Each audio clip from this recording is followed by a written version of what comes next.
రాను బొంబాయికి రాను, రాను బొంబాయికి రాను.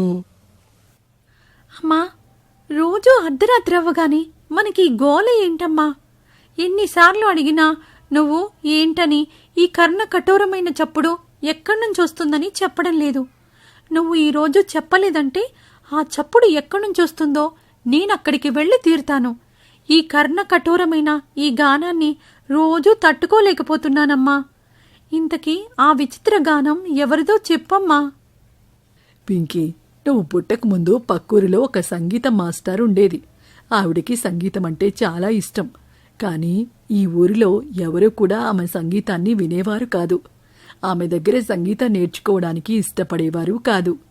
అలా ఒకరోజు తాను ఒంటరిగా మన ఊరికి ఒక హార్మోనియం పెట్టె పట్టుకొని సంగీతం నేర్పిస్తానని వచ్చింది.